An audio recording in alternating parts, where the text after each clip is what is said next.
ஆற்றங்கரை பிள்ளையார் ஊழி காலத்திற்கு முன் கிமுக்கள் என்ற அளவுகோல்களுக்கு எட்டாத சரித்திரத்தின் அடிவானம். அப்பொழுது நாகரிகம் என்ற நதி காட்டாறாக ஓடிக்கொண்டிருந்தது. கரையில் ஒரு பிள்ளையார். கரையில் வெள்ளம் கரைபுரண்டு ஓடுவதால் கற்பாறைகளும் மணற்குன்றுகளும் அடிக்கடி பிள்ளையாரை மூடி அவரை துன்பப்படுத்தி கொண்டிருந்தன. ஒரு கிழவர் வந்தார். பிள்ளையாரின் கதியைக் கண்டு மனம் வருந்தினார். பிள்ளையாரை காப்பாற்ற அவருக்கு ஒரு வழி தோன்றிற்று. சமூகம் என்ற ஒரு மேடையை கட்டி அதன் மேல் பிள்ளையாரை குடியேற்றினார்.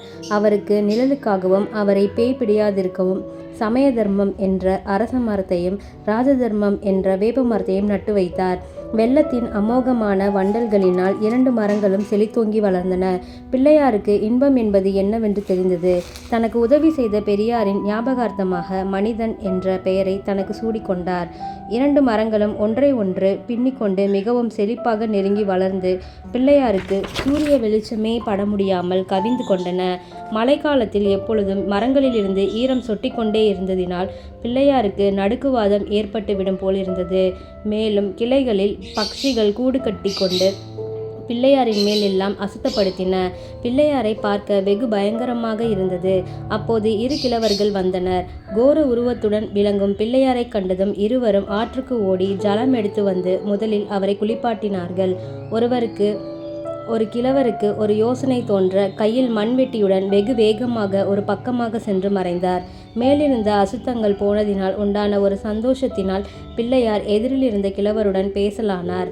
என்னை முன்பின் அறியாத நீங்கள் செய்த உதவிக்கு உங்கள் இருவருக்கும் எனது அன்பை தவிர வேறு நான் என்ன கொடுக்க முடியும்? உங்கள் பெயர் என்ன? உங்கள் நண்பன் பெயர் என்ன? என்றார். அதற்கு அந்த கிழவர் பதில் சொல்லுகிறார். பிள்ளையாரை, கஷ்டத்தில் இருப்பவருக்கு உதவி செய்பவருக்கு பிரதியுபகாரம் வேண்டுமா? அதை நாங்கள் எதிர்பார்க்கவும் இல்லை. எனது பெயர் புத்தன். என்னுடன் வந்தவர் என் நண்பர் அல்ல.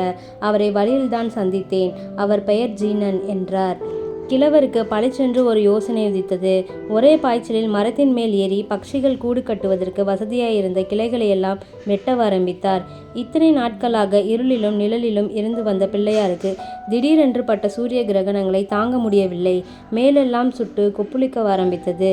கண்களை திறக்க முடியாமல் கூசுகிறது.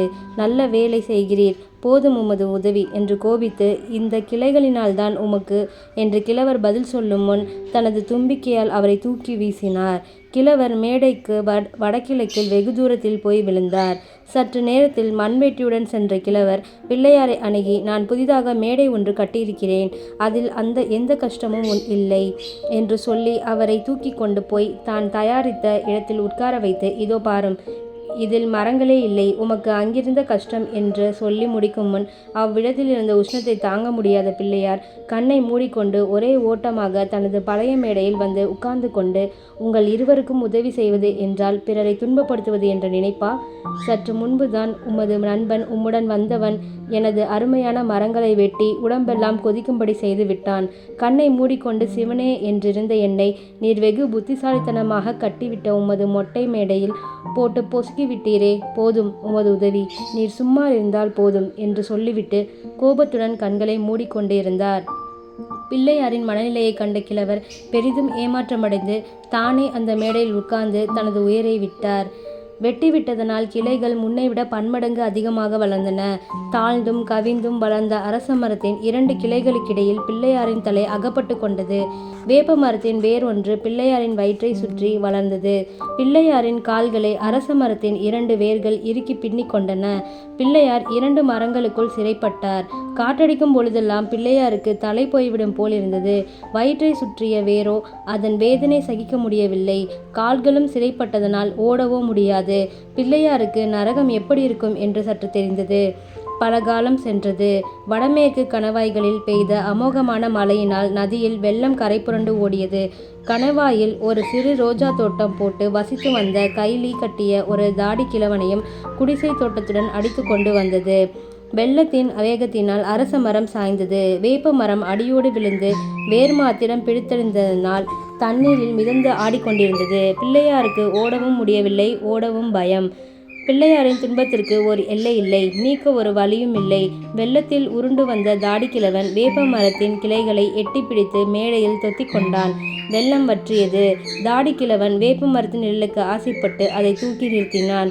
வெள்ளத்தில் ஒதுங்கிய ஒரு செத்த பசுமாட்டின் தோலை உரித்து அதன் மாமிசத்தை வேப்ப மரத்திற்கு உரமாக இட்டான். தன்னுடன் வெள்ளத்தில் ஒதுக்கப்பட்ட ஒரு ரோஜா செடியை எடுத்து மீதமிருந்த மாமிச எருவை இட்டு வேப்ப மரத்திற்கும் அரச மரத்திற்கும் இடையில் நட்டு வைத்தான்.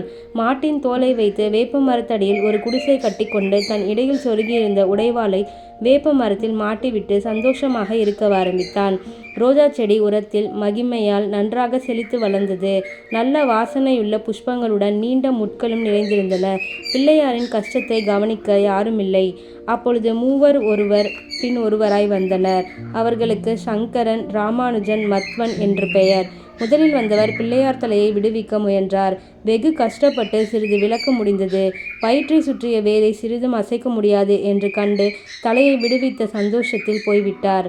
அவர் பின் வந்த இரு கிழவர்களும் அரச மரத்தை முதலில் இருந்த மாதிரி தூக்கி நிறுத்த எத்தனித்தார்கள். முடியவில்லை. பெரிய மரத்தை தூக்க இருவரால் முடியுமா? அதிலும் கிழவர்கள். அரச மரம் கோணி கொண்டுதான் நின்றது. முன்பும் இப்படித்தான் இருந்திருக்கும் என்று நினைத்து சந்தோஷப்பட்டு கொண்டு சென்று விட்டார்கள். விலகியிருந்த அரச மரத்தின் கிளைகள் மறுபடியும் கவிந்து பிள்ளையாரின் கழுத்தை இறுக்க ஆரம்பித்தன. அருமை தொந்தியை சுற்றிய மாமிச உரம் பெற்ற வேப்ப மரத்தின் வேர்களோ பிள்ளையாரை அசைவிடாமல் நெருக்கின. ரோஜா புஷ்பங்களின் வாசனையை நன்றாக அனுபவித்தாலும் முட்களை எப்படி விலக்குவது? குத்தி குத்தி அந்த பக்கம் பூராவாகவும் சீல் வந்தது. போதாததற்கு கைலி கிழவன் தனது பொழுதுபோக்காக நேரங்களில் தனது உடைவாளை எடுத்து பிள்ளையாரின் ஒற்றை கொம்பில் தீட்ட ஆரம்பித்து விடுவான். மேடையின் மீது அரச கன்றுகளும் வேப்பங்கன்றுகளும் வேறு புல் பூண்டுகளும் முளைக்க ஆரம்பித்து விட்டன. சில காலம் சென்றது. ஒரு நாள் இரவு மேற்கு சமுத்திரத்தின் அடிபாகத்தில் ஒரு பெரிய பூகம்பம் ஏற்பட்டதினால் கடல் ஜலம் நதிக்குள் எதிர்த்து பாய்ந்தது.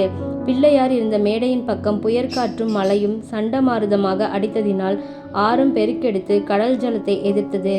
பேய் போல் ஆடிக்கொண்டிருந்த மரங்களும் மறுபடி விழுந்து விட்டன. அரச மரம் பிள்ளையார் முதுகின் மேல் சாய்ந்து விட்டது. வலுவற்ற வேப்ப மரம் முன் போல் பிள்ளையாரின் வயிற்றை சுற்றியிருந்த வேரின் உதவியால் மேடையில் இருந்து கொண்டு தண்ணீரில் ஆடிக்கொண்டிருந்தது. கைலி கிழவனை குடிசையுடன் அடித்து கொண்டு போய்விட்டதனால் காற்றுக்கு வளைந்து கொடுத்து மறுபடியும் தலை நிமிர்ந்த ரோஜா செடியை தவிர அவனுடைய ஞாபகார்த்தமாக வேறு ஒன்றுமில்லை. பிள்ளையாருக்கு நரக வேதனை பொறுக்க முடியவில்லை. இந்த 3 பிணிகளும் பாசக்கயிறு போல் அவரை துன்புறுத்தின.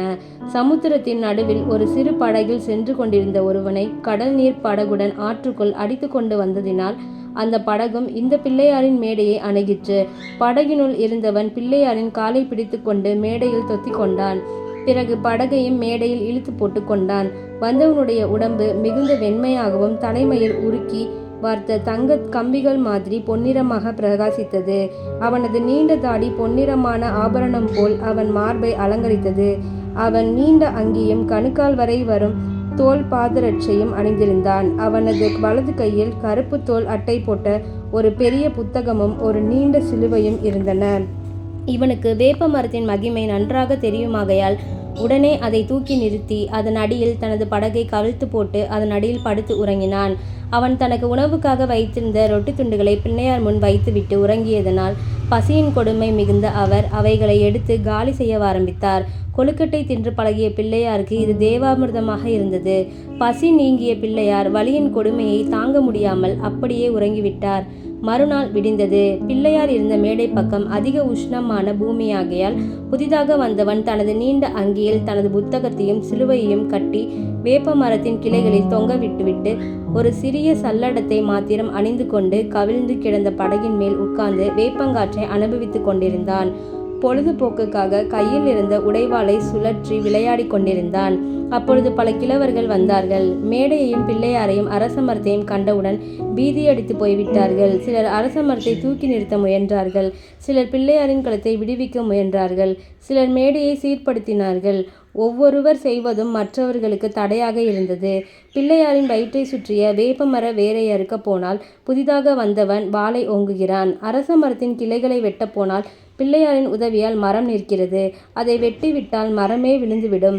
இது ஆராய்ச்சி செய்ய வேண்டிய விஷயம். சற்று பொறுத்து செய்யுங்கள் என்றார்கள். சிலர் மரங்களையே எடுத்துவிட்டால் நல்லது என்று நெருக்கினார்கள். இரைச்சல் அதிகமாகிறது. மரத்திற்கு பிள்ளையாரா, பிள்ளையாருக்கு மரமா என்ற பெரிய தர்க்கம். ஆத்திரமுள்ளவர்கள் அரச மரத்தையும் வேப்ப மரத்தையும் அழித்துவிட பதைத்து நெருங்கினார்கள். உறங்கிக் கொண்டிருந்த பிள்ளையார் ஒரு அற்புதமான கனவு காண்கிறார். தான் பெரிதாக வளர்வது போல் தெரிகிறது. முகத்தில் புன்சிரிப்பு தோன்றுகிறது. தும்பிக்கை சற்று அசைகிறது. விஸ்வரூபமா? பிள்ளையார் விடுவிக்கப்படுவாரா? அல்லது அவர் கனவு நனவாகி விடுவித்துக் கொள்வாரா?